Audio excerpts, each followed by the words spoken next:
إن الحمد لله نحمده ونستعينه ونستغفره ونعوذ بالله من شرور أنفسنا ومن سيئات أعمالنا من يهده الله فلا مضل له ومن يضلل فلا هادي له وأشهد أن لا إله إلا الله وحده لا شريك له وأشهد أن محمدا عبده ورسوله يا أيها الذين آمنوا اتقوا الله حق تقاته ولا تموتن إلا وأنتم مسلمون يا أيها الناس اتقوا ربكم الذي خلقكم من نفس واحدة وخلق منها زوجها وبث منهما رجالا كثيرا ونساء واتقوا الله الذي تساءلون به والأرحام إن الله كان عليكم رقيبا يا أيها الذين آمنوا اتقوا الله وقولوا قولا سديدا يصلح لكم أعمالكم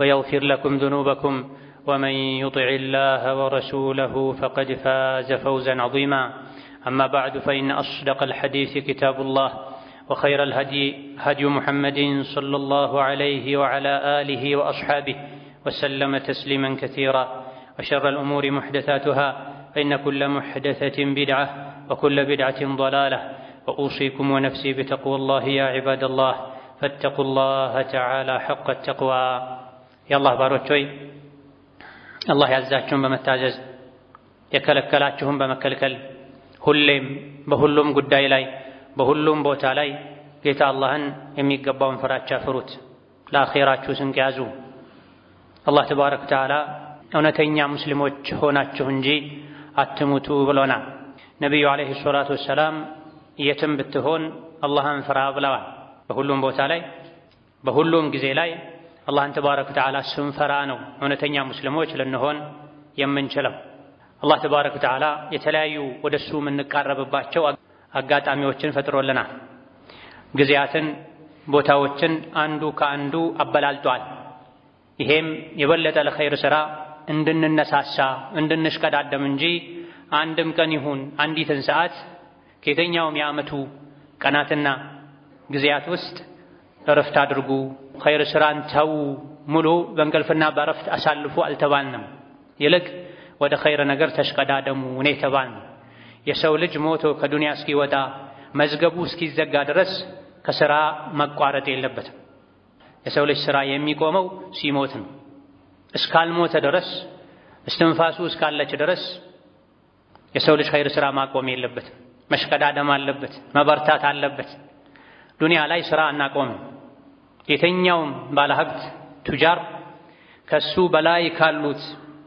ለመድረስ ሲሽቀዳደም እንጂ የበላይም ሆኖ በሀብት ከሁሉም በልጦ ሌሎች እንዳይደርሱበት የሀብት መጠኑን ማሳደግ ላይ ሲለፋ ሲደክም እንጂ ዱንያ በቃኝ ብሎ እጁን ታጥቦ የሚቀመጥ ማንም የለም ለዱንያ በዚህ ልክ የሚሰራ ከሆነ ለአኺራ የበለጠ ሊሰራ ይገባል የተለያዩ የጀነት ኒዕማዎችን ጸጋዎችን አላህ ከነገረን በኋላ ወፊ ዛሊከ ፈልየተናፈሲል ሙተናፊሱን ብሎናል ይሄን የሰማችሁትን አይነት የጀነት ጸጋ ለማግኘት ተሽቀዳዳሚዎች ይሽቀዳደሙ ብሏል ሙእምን የሚያርፈው ዓላማዬን አሳክቻለሁ የሚለው ሲራጥን ተሻግሮ የጀነት ምድር ላይ አንድ ብሎ መራመድ ሲጀምር የሥራ መዝገቡን በቀኝ እጁ ሲቀበል የረቡል ዓለሚንን ፊት ሲያይ ነው ይህ እስካልተሳካ ድረስ ሙእምን አያርፍም አይሰንፍም አይዘናጋም ኸይርን ለነገ አይልም ረመዳን ከአስራ ሁለቱ የሂጅራ አቆጣጠር ወሮች አላህ ከፈጠራቸው ወራቶች አንድ ወር ነበረ ጊዜውን ጠብቆ መጥቶ ጊዜውን ጠብቆ ሄዷል ረመዳን ሲሄድ ኸይር አብሮ አይሄድም ኸይር ሁሌም አለ የመስጂድ ደጃፎች ሁሌም ክፍት ናቸው አላህ ተባረከ ወተዓላ ወደሱ እንድንቃረብበት ብሎ ያወረደው በአንዱ ፊደል በትንሹ 10 አጅር የሚገኝበት ቁርአንም አለ ረመዳን ቢሄድም ሰደቃም አለ ሁሌም የተራበን እንድናበላ የተቸገረን እንድንረዳ ታዘናል ረመዳን ያስተማረን መልካም ስነ ምግባርም አሁንም አለ የትም ሆነህ አላህን ፍራ ከሰዎች ጋር ስነ ምግባርህ ያማረ ይሁን ብለዋል ነብዩ አለይሂ ሰላቱ ወሰላም ረመዳን ላይ ስነ ምግባርህን አሳምር ረመዳን ላይ አላህን ፍራ ከዛ በኋላ እንደፈለከሁን አላሉም ነብዩ አለይሂ ሰላቱ ወሰላም ከረመዳን በኋላ ወደ መጥፎ ስራ ወደ መጥፎ ስነ ምግባር መመለስ ረመዳን ላይ የሰሩትን ስራ ዋጋ ያሳጣል ወንጀል ከሰሩ በኋላ ኸይር ስራ መስራት ወንጀልን አጥቦ እንደሚያስወግደው ሁሉ ኸይር ስራ ከሰሩ በኋላ ወንጀል መስራትም ኸይር ስራን አጥቦ ያስወግደዋል። ረመዳን ላይ ጥሩ ሰው መስሎ ከረመዳን በኋላ ወደ ኋላ መመለስ ረመዳን ላይ የሰሩት ስራ አላህ ዘንድ ተቀባይነት ያለ ማግኘቱ ለአላህ ተብሎ ያለ መሰራቱ ምልክት ነው። የአላህ ባሮች ሆይ አላህ ተባረከ ወተዓላ በቁርአን ሁሉን ነገር አስተምሮናል። የሚጠቅመንን ሁሉ ነግሮናል። የሚጎዳውንን ሁሉ አስጠንቅቆናል። ዱንያ እንዳታታልለን እንዳሸነግለን የዱንያ ባሪያ እንዳንሆን ከዱንያ አኺራ እንደሚሻለን መልካም ስራ ከዱንያ ይልቅ ለሰው ልጆች የተሻለ ተስፋ አለኝታ እንደሆነ ሲነግረን አላህ ምን ብሏል? አልማሉ ወልበኑነ ዚነቱል ሐያቲ ዱንያ ወልባቂያቱ ሷሊሓቱ ኸይሩን ዒንደ ረቢከ ተዋበን ወኸይሩን አመላ ይላል። ዱንያ ጌጥ ናት። ልጅም ሀብትም የዱንያ ጌጦች ናቸው። ጌጥ ደግሞ የሚረግፍ ነው። ከጊዜ በኋላ እድሳት የሚያስፈልገው ነው። ዱንያና ዱንያ ላይ ያሉ ነገሮች በሙሉ ጌጥ ናቸው። ታዲያ ምንድን ነው የሚሻለው? ወልባቂያቱ ሷሊሓቱ ኸይሩን ዒንደ ረቢከ ተዋባ።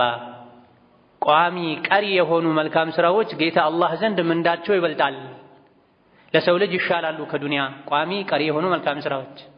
ወኸይሩን አመላ የሰው ልጅ ለዱንያ ህይወቱ አለኝታ ተስፋ የሚሆነውን ሀብት ያከማቻል። ዱንያ ላይ ከምታከማቹት ሀብት ይልቅ የምትሰሩት ቋሚ ቀሪ መልካም ስራ ተስፋነቱ እሱ ነው የሚሻለው ይላል። ዱንያ ላይ ትተነው የሄድነው ንብረት ወራሾች ተከፋፍለው እኛን ሊረሱን ይችላሉ። ስንሰበስብ የቆየነውን ሳንበላ ኸይር ስራው ላይ እንኳን ሳናውለው ልንሄድ እንችላለን። ኸይር ስራ ግን ቀድሞን ወደ አኺራ የሚሄደው። ዱንያ እዚሁ ነው የሚቀረው። ከስንት አንድ የአላህ ባሮች ናቸው ከዱንያቸው በህይወት ያሉ ቀንሰው ወደ አኺራ የሚልኩት እንጂ አብዛኞቹ የሰው ልጆች የዱንያ ባሪያ ይሆናሉ። እቺን ልፈጽምና እቺን ላሳካና ለአኺራ ኸይር ሰራለሁ ያሉ መለከል መውት ስራውን ይሰራል፣ ነፍሳቸውን ይዞ ይሄዳል። ስለዚህ አላህ ባሮች ሆይ ሁሉም አይነት ገንዘብ፣ ሀብት፣ ንብረት በኑን ልጆች ያውም በቁርአኑ አገላለጽ ወንድ ልጆች ነው የሚለው። አልማሉ ሀብት ንብረት በሙሉ ወልበኑን ወንድ ልጆች። አብዛኛውን ጊዜ ሰዎች ከሴት ልጅ ይልቅ ወንድ ልጅ ላይ ስለሚመኩ ነው። ቁርአኑ የወረደ በነበረው ሁኔታ ላይ እዛ አካባቢ የነበሩ ማህበረሰቦች ዘንድ ደግሞ ሴት ልጅ ከኩራት ይልቅ ማፈሪያም ነበረች። ኋላ ላይ ነው ሸሪዓ ኢስላም ያሻሻል። ታዲያ ብዙ አላዋቂዎች ዘንድ ከወንድ የተሻለ ከሴት የተሻለ ሰዎች የሚመኩባቸው ወንድ ልጆችም ቢሆኑ ሁለቱም ተደምረው ዱንያና ዱንያ ላይ ያሉ ጌጦች ወንዶችም ይሁን ሴቶች ልጆች በሙሉ ዚነቱል ሐያቲ ዱንያ የዱንያ ጌጣጌጥ ናቸው። ሰው ይሄን ያክል ልጅ አለኝ ብሎ ይፎክራል፣ ይኮራል። ይሄን ያክል ሀብት አለኝ ብሎ ይደሰታል።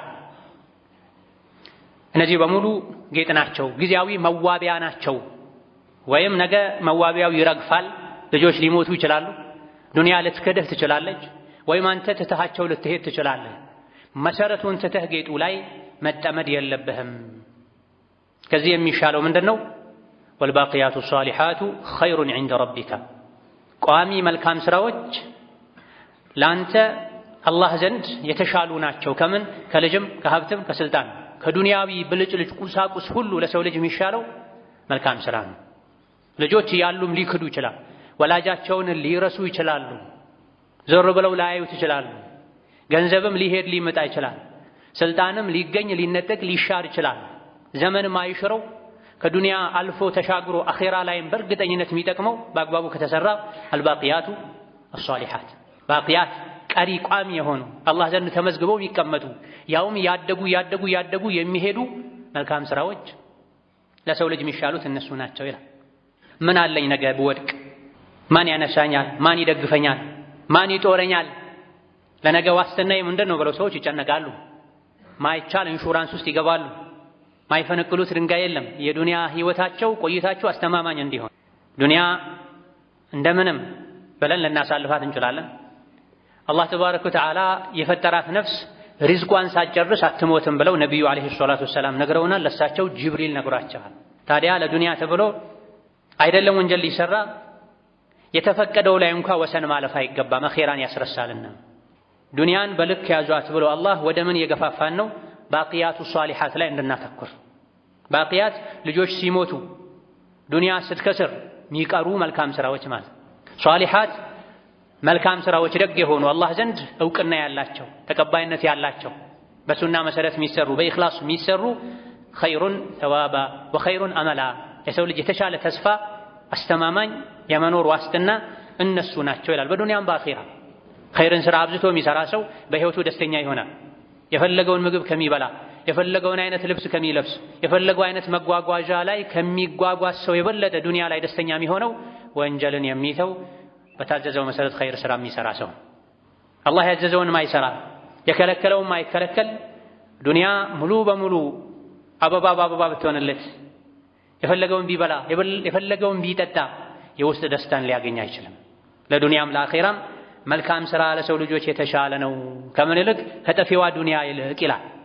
ይህ የሱረቱል ካፍ አልባቂያቱ ሷሊሓት ኸይር ቋሚ መልካም ስራዎች በላጭ ናቸው ለዱንያም ቢሆን ወኸይሩን አመላ ለነገም ቢሆን ከተስፋ አንጻር አስተማማኝ እነሱ ናቸው የተባለላቸው ባቂያቱ ሷሊሓት ምንድናቸው የሚለውን በተመለከተ የተወሰኑ ሊቃውንት 5 ወቅት ሶላቶች ናቸው ብለዋል።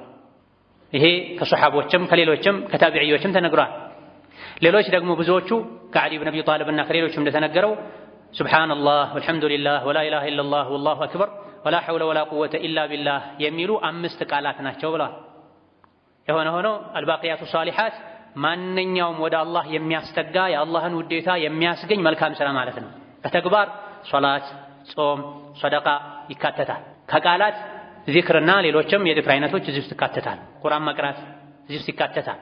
አልባቂያቱ ሷሊሓት ቋሚ የሆኑ የሰው ልጅ ከሞተ በኋላም አኺራ ላይ የሚጠቅሙት ሷሊሓት አላህ ዘንድ ጥሩ ተብለው ተቀባይነት የሚያገኙ መልካም ስራዎች፣ መልካም ቃላቶች ለሰው ልጅ ከዱንያና ከልጅ ይሻላሉ። ዱንያና ልጅን በቃኝ እንደማትለው ሁሉ ብዙ ሀብት እንዲኖርህ ዙሪያህን የሚከቡ የሚያጅቡ የሚኻድሙ የሚያኮሩ ልጆች እንዲኖሩ ከምትፈልገው በላይ ሱብሓነላህ ወልሐምዱሊላህ ወላ ኢላሃ ኢለላህ ወላሁ አክበር ወላ ሐውለ ወላ ቁወተ ኢላ ቢላሂል ዐሊይል ዐዚም የሚል ብዙ ዚክር እንዲመዘገብልህ ጥረት አድርግ ነው። ብዙ ሶላት ሰግደህ አስመዝግብ ነው። ሶላትህ ያንተ ነው፣ ማንም አይወርስህም፣ አላህም አይረሳም፣ አይክድህም። ልጆች ግን ሊሞቱ ይችላሉ። የሰጠንን ኒዕማ ሁሉ አላህ ይጠብቅልንና ሊክዱ ይችላሉ፣ ሊበላሹ ይችላሉ፣ ሊከፍሩም ይችላሉ። የልጅ ነገር አስተማማኝ አይደለም ለአኺራ ለዱንያም ቢሆን። ልጅ ወልዶ ባልወለድኩ ብሎ የተመኘ ስንት አለ። እሱ ለልጁ ብሎ ሶላት አልጀማዓ ከመተው ጋር ከመልፋቱ ጋር ከመድከሙ ጋር ኋላ ላይ ግን ልጁ ነፍሱን ሲያውቅ ወላጁን ጥሎ የሸሸበት ወላጁን እስር ቤት ወስዶ ፍርድ ቤት ወስዶ የገተረበት ሁኔታ አለ። መልካም ስራ ግን ለሰው ልጅ አብሮት ቀብር ይገባል፣ ሱራጥ ያሻግረዋል፣ ቀብር ላይ ያጫውተዋል። ምንም ያክል የወለዱት ልጅ ቢወድ ከአባቴ ጋር አብሬ ይቀበራለሁ አይልም። ካለም ሕፃን ጨቅላ ከሆነ ሊል ይችላል። እሱም የምር ላይሆን ይችላል። 1-2 ተፈር ሲደፋበት ካልወጣት ይላል። ነገር ግን የሰራነው መልካም ስራ አብሮ ከኛ ጋር ቀብር ይገባል። ከላይ ከታች ከግራ ከቀኝ ይጠብቃል። የሰጡት ሰደቃ፣ የሰገዱት ሶላት፣ የቀሩት ቁርአን፣ ያደረጉት ሐጅ መልካም ስራ ቀብር ላይ አጫዋች ይሆናል። ቅጣት በእግሩ በኩል ሲመጣበት፣ በራስጌው በኩል ሲመጣበት፣ በእጁ በኩል ሲመጣበት ሰደቃ ይሰጥ የነበረ እጁ በእኔ በኩል መቀጣት አይችልም፣ አይቀጣም፣ ሰደቃ ሲሰጥ ነበር ይላል። ሌሊት ቆሞ የሰገደበት እግሩም በእኔ በኩል አይቀጣም ይላል። ወደ ሶላት የተራመደበት ለኸይር የሄደበት በራስጌው በኩል ሲመጣበትም ቁርአን የሸመደደ ቁርአን የቀራ የሰውነት አካሉ ስለሆነ በእኔ በኩል አይቀጣም ይላል። ቀብር ላይ ብርሃን ይሆነዋል። አባቴ እናቴ ከሞቱ በኋላ ቀብር እንዳይጨለምባቸው ብሎ ቀብር ውስጥ መብራት ካልገጠምኩላቸው የሚል ልጅ አልተገኘም። እስካሁን ቢገኝም አይጠቅምም። የዱንያ መብራት የአኺራ መብራት የሚሆነው ኢማን ነው፣ መልካም ስራ ነው። ስለዚህ ወልባቂያቱ ሷሊሓቱ ኸይሩን ዒንደ ረቢከ ተዋባ ወኸይሩን አመላ። ከምን አንጻር? ከማል ከበኑን አንጻር። ልጆችም የዱንያ ሀብት ንብረትም የዱንያ ጌጥ ናቸው፣ ይረግፋሉ። ከነሱ ይልቅ አልባቂያቱ ሷሊሓቱ ኸይር ቋሚ መልካም ስራዎች፣ ዘላቂ ወደ አኺራ ተሻጋሪ መልካም ስራዎች፣ ሶላት፣ ጾም፣ ዚክር፣ ሰደቃ ለሰው ልጅ የተሻለ ነው ይላል። ያ ዐብደላህ ወያ አመተላህ። ዱንያ በቃኝ እንደማንለው ሁሉ መቼ እንደምንወጣ ካለማወቃችን ጋር እጃችን ላይ ያለው ለ3 ለ4 ትውልድ ሊበቃ የሚችል ከመሆኑ ጋር ዱንያ በቃኝ እንደማንለው ሁሉ አልባቂያቱ ሷሊሓትን መልካም ስራን፣ ሶላትን፣ ዚክርን፣ ሰደቃን፣ ዱዓን፣ ቁርአንን በቃኝ ልንል አይገባም። ሙእምን ጀነት እስኪገባ ድረስ ኸይር ስራን አይጠግብም። የሰራነው ኸይር ስራ ሁሉ ለቅያም ቀን ለሰው ልጆች የጀነት ምንጣፍ ሆኖ የጀነት ምግብ ሆኖ ይጠብቃል። የወለዱት ልጅ ለፍተው ያካበቱት ሀብት በማይጠቅምበት ቀን የሰሩት መልካም ስራ ይጠቅማል። የውመ ላ የንፈዑ ማሉን ወላ በኑን ኢላ መን አተላህ ቢቀልቢን ሰሊም። ጌታዬ ሆይ አታዋርደኝ አሉ ኢብራሂም ዓለይሂ ሰላም። ማናቸው ኢብራሂም? ለአላህ ብለው እሳት ላይ የተጣሉ፣ ለኢስላም ለተውሂድ ብለው አይናቸው እያየ በማስፈንጠሪያ እሳት ላይ ተስፈንጥረው ሲጣሉ በአቋማቸው ይጸኑ። ልጅህን እረድ ብሎ አላህ ለፈተና አዟቸው ልጃቸውን አጋድመው አንገቱ ላይ ቢላዋ ይዘው የገዘገዙ የሞከሩ ሰው ናቸው። ኢብራሂምን ፈተነው ፈተና ደፈነ ብሎ አላህ የመሰከረላቸው ናቸው። ሱረቱል በቀራን ገልጠህ አንብብ። የዲን ፈተና ተፈተነው ሁሉንም አልፈዋል። ለብቻቸው ኡማ ህዝብ ተብለዋል። ኢነ ኢብራሂመ ካነ ኡመተን ቃኒተን ሊላህ።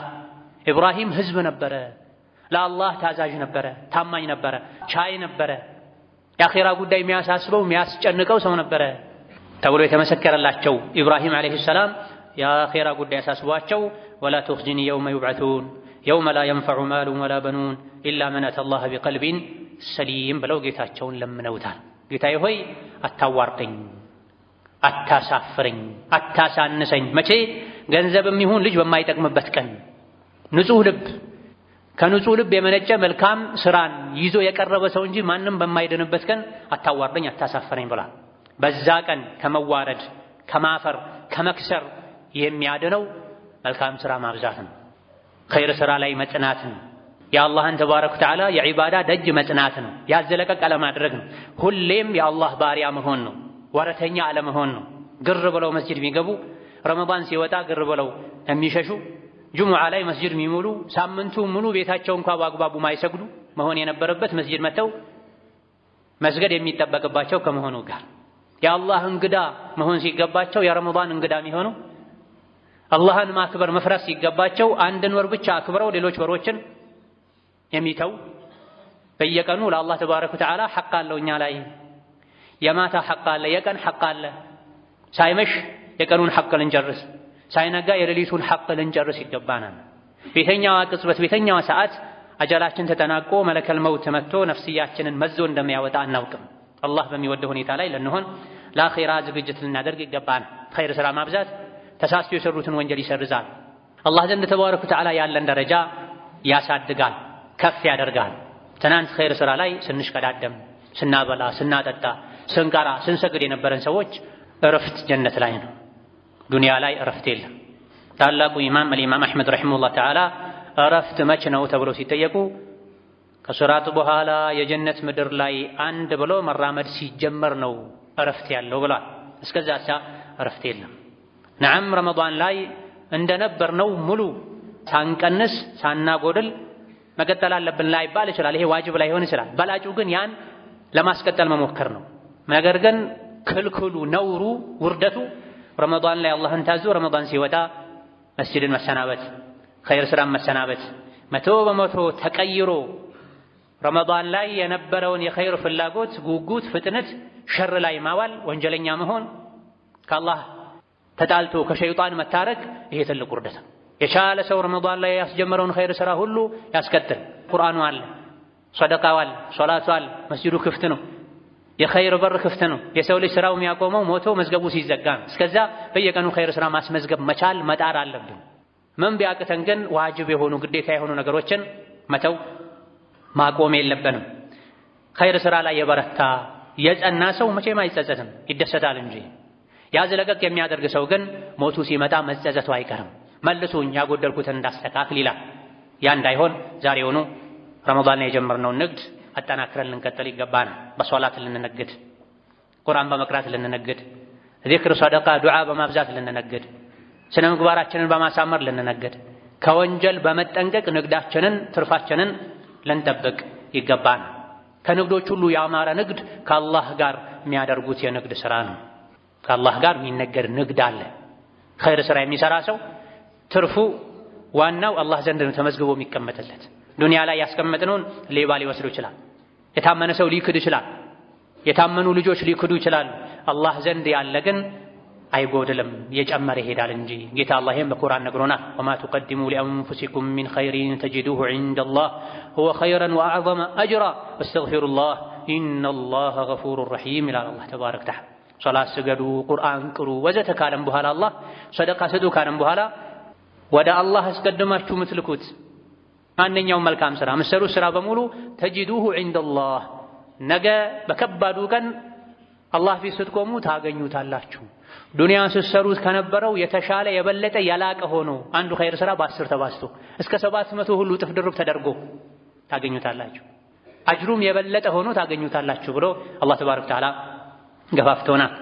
የአላህን ምክር ልንቀበል የነፍስያን የሸይጣናችንን የስሜታችንን ወታ ወስዋስ ልንተው ረመዳን እንዳለቀው እንደሄደው ሁሉ እድሜያችንም እንደሚያልቅ እንደሚያበቃ በመገንዘብ ኸይር ላይ ልንበረታ يقبانا. بارك الله لي ولكم في القرآن العظيم ونفعني وإياكم بما فيه من الآيات والذكر الحكيم. أقول قولي هذا وأستغفر الله لي ولكم ولسائر المسلمين من كل ذنب وخطيئة فاستغفروه إنه هو الغفور الرحيم والبر الكريم.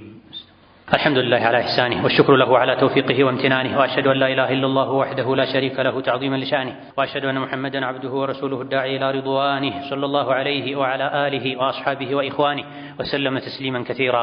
أما بعد نبي عليه الصلاة والسلام بحديثاتشو من صام رمضان ثم أتبعه بست من شوال فكأنما صام الدهر كله بلا رمضانا يصوم كزام كشوال 6 ቀናትን የጨመረ አመቱን ሙሉ እንደጾመ ይቆጠርለታል ብላ አንዱ መልካም ስራ በ10 ስለሚባዛ ነው። ረመዳን አንድ ወር ነው፣ በ10 ወር ይባዛል።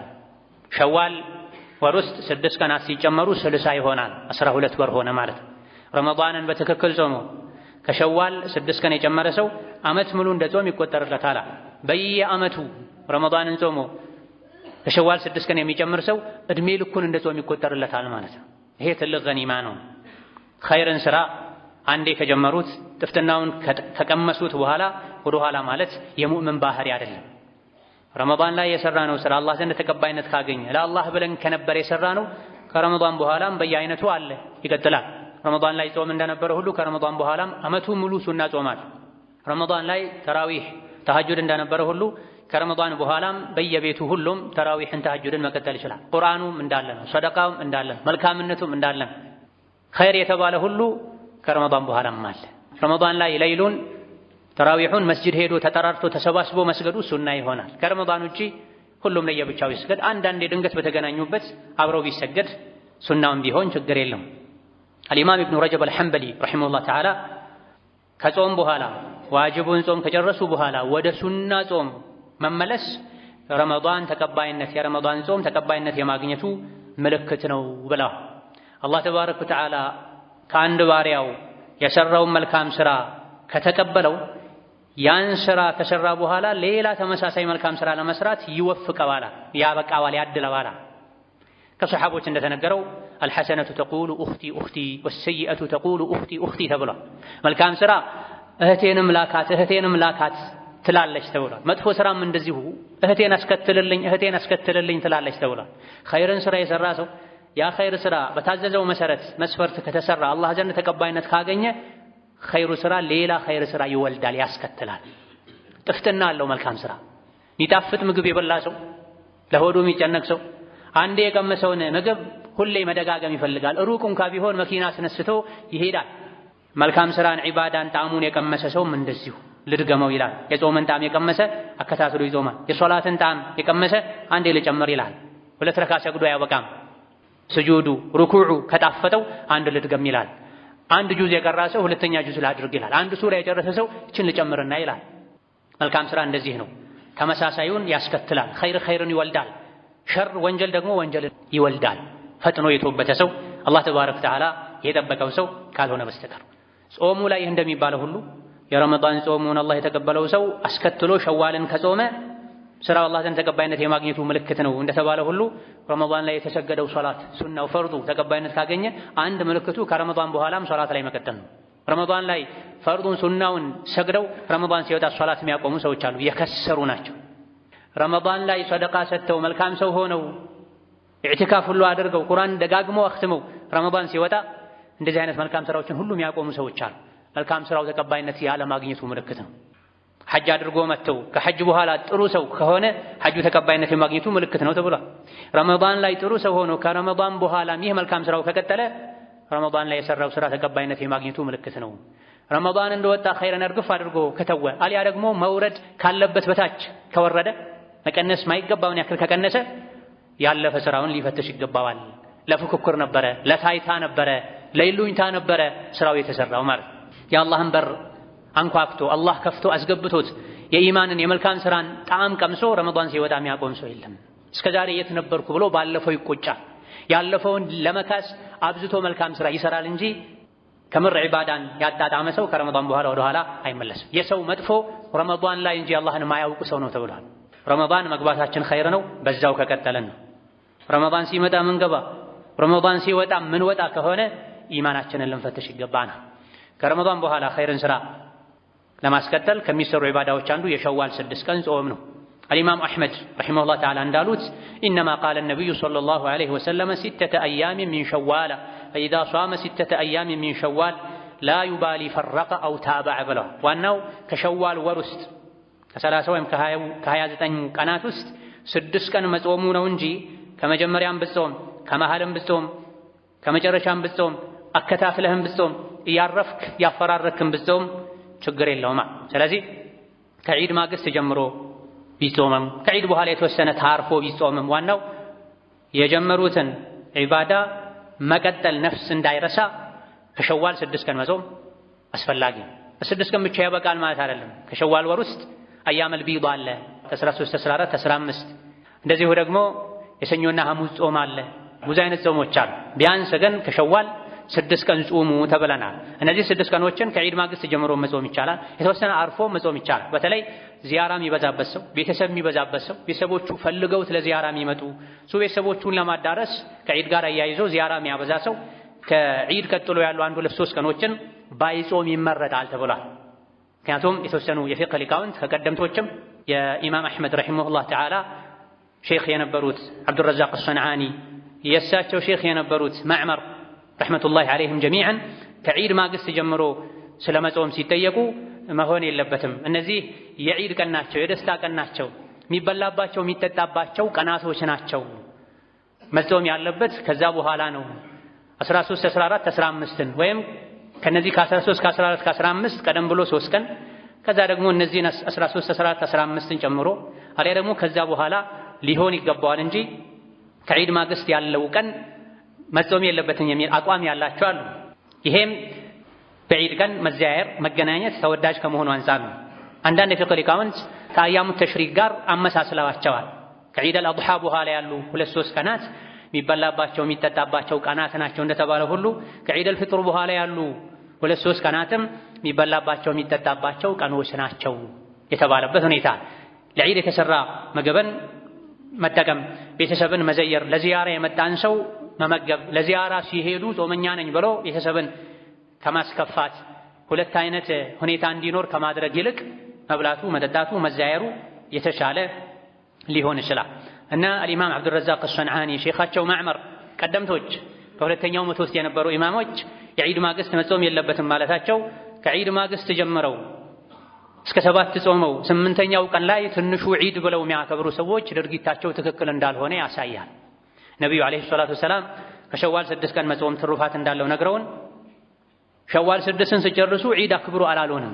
ሸዋልን ጾሙ ያሉን ምንዳውን የነገሩን እሳቸው ናቸው። ረመዳንን ጾሞ ዒድ መከበር እንዳለበት አስተምረውናል፣ ነግረውናል።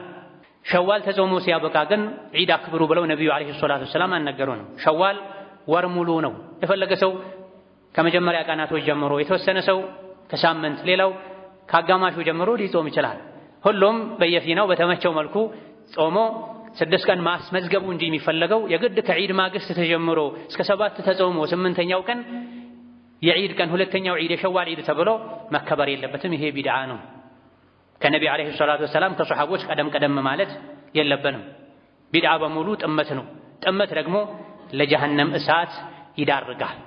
አላህ ተባረከ ወተዓላ ነቢይን ዓለይሂ ሰላቱ ወሰላም የላከልን በሁሉም ነገር ልንከተላቸው፣ ያደረጉትን በማድረግም መከተል አለብን፣ የተዉትን በመተውም መከተል አለብን። በማድረግ ብቻ አይደለም መከተል የሚወደደው፣ በመተውም መከተል ይወደዳል።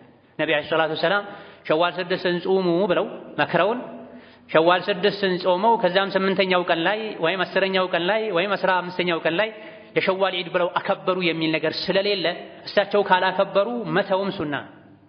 ስለ ጾሙ ሰኞና ሐሙስ እንጾማለን፣ ሸዋልን ጾሙ ስላሉ እንጾማለን፣ ሱና ነው ይሄ። ሸዋል ጾመው ሲያበቁ ደግሞ ዒድ ብለው ማክበርን ትተዋል፣ አላደረጉም። የመተው ሱናም አለ፣ የማድረግ ብቻ ሳይሆን ነቢ የተዉትን ነገር መተው ሱናም አስፈላጊ።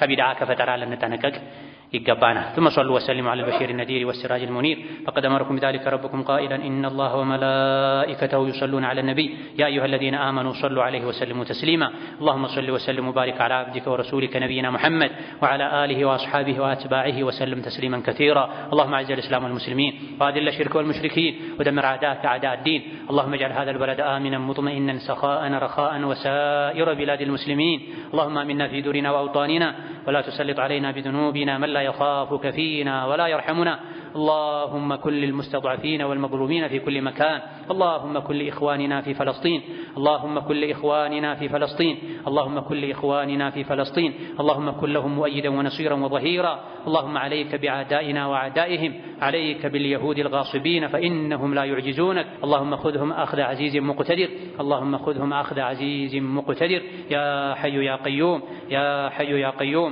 حسبنا الله ونعم الوكيل ربنا آتنا في الدنيا حسنة وفي الآخرة حسنة وقنا عذاب النار اللهم أعنا على ذكرك وشكرك وحسن عبادتك ربنا اغفر لنا ولوالدينا ولمشايخنا ولجميع المسلمين آمين والحمد لله رب العالمين.